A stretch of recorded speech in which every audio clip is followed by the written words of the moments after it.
Taxi Driver, Travis Bickle's transformation.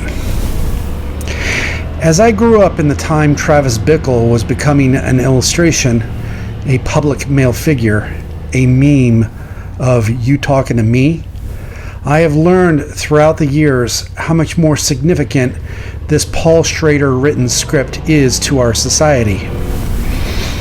Taxi Driver isn't about a guy driving a taxi at all. Taxi Driver isn't about a guy driving a taxi at all. It's only meant to be a symbol of his economic level and an excuse to film at night and an excuse to reveal the darker side of the big city. We look at Travis Bickle at the beginning, and through the end, our perception of him changes. It doesn't change so much in terms of judgment, but in terms of understanding. This film was so brilliantly written, acted, and directed, and part of this quality is due to its originality, which is a quality any film should follow if it wishes to stand out. But Travis Bickle eventually becomes all of us by the end of the film. We don't understand him, we identify with him. Being mentally ill is only a story point to excuse his behavior, but the emotion, thoughts, and feelings about his fellow people, society, justice, and politicians are all in line with the average middle-class taxpayer. The reason why the meme, "you talking to me," is such a pop culture trope is because of what it represents. It represents the individual taxpayer who is really asking, "You allowing me to be heard? Are you listening to me? Are you paying attention to me?" This isn't just a Hollywood line. In fact, the line was invented to be a good line when in fact nothing is really special about it.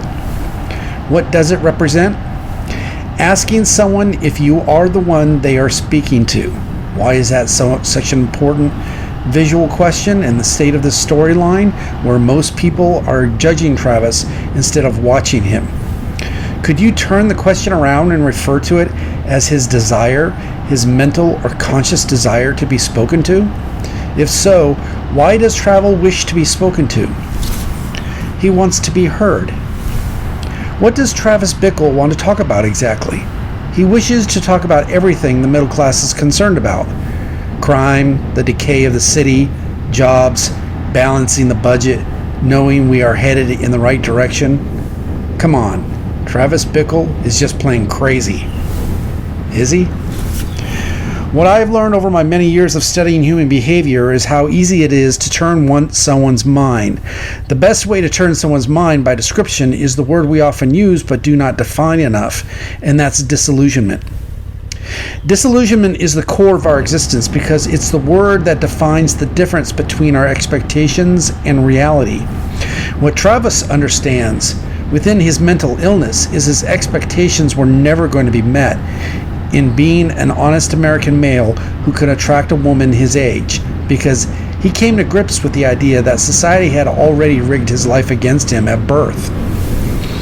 This is not a commentary of excuses, but an acknowledgement of the 8-ball being placed in front of every American.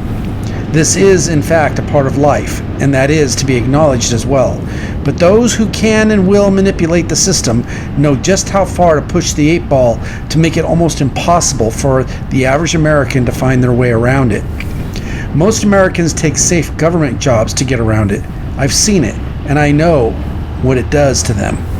I worked in government for 11 months and had enough to get a job with a .com company that changed my life and how I thought about how business should be run. Travis Bickle was never going to experience those aspects of his life because politicians in his mind were never going to give him that chance. All he wanted was a voice and to make some difference, to have some purpose, just like all of us do. It's a part of who we are. Instead, what Travis saw was the herd mentality, turning people into government workers, for example, making them conform in order to obtain the easier sense of the middle-class life, to own, to possess things, and obtain health care. He wanted to be an individual who took orders from nobody. Sound familiar? Paul Schrader knew there was a Travis Bickle in all of us. It was simply a matter of making Travis seem more human than a simple-minded perception of his craziness. He was crazy. He was disillusioned. Very much so. But being disillusioned is not a crime. The crime is actually being put upon him, and he was simply demonstrating the effects society had destined for him. This is not an illustration or an explanation of victimization, but rather an acknowledgement that we are born into certain circumstances, and sometimes those circumstances are planned by others who shouldn't have an actual say, most notably economic opportunity and prosperity. Ask yourself, what do you think Travis Bickle wanted? Did he want to be a product of his environment? Did he want to be a single male with no future? Did he want to be less educated than he currently was? Travis is actually aware of his world, but the illustration is the psychological trauma towards the mind of this notion there's nothing you can do about it. That's what's put upon him. That's what put him over the edge. The scene with the gun asking the question of who they are acknowledging seems to now make more sense. You're acknowledging my existence, but only in conflict. You want to put upon me, so you say something to me. No more, which is the purpose of the gun. Guns aren't weapons as much as a symbol of a human's desire to say they've had enough and want change, justified or not. Even those who walk into a building are using the same reflex, but I would argue that reflex is being manipulated, and not necessarily by the same motivations as those put upon the middle class. Travis Bickle represents our fears and our violence. He represents our protest of the system and our anger to create change. He is a victim because the opposition is greater than himself. However, losing is not always victimization. Losing is giving up on the moral code you were taught. Losing is giving in to those who wish for you to obey. Losing is conformity. This is where we come back to disillusionment. Why is this so important? Because the idea of reaching this point in the human mind means they are hypnotized. And when disillusionment hypnotizes the human mind, you can then navigate it towards an irrational direction, for example, and get it to do whatever you want, because the moral code is out the door. It no longer exists, because to the individual, it doesn't work or it doesn't matter. This is why disillusionment must be understood if you are to survive yourself. Travis had no way of understanding this principle, but his enemies did. They had him disillusioned.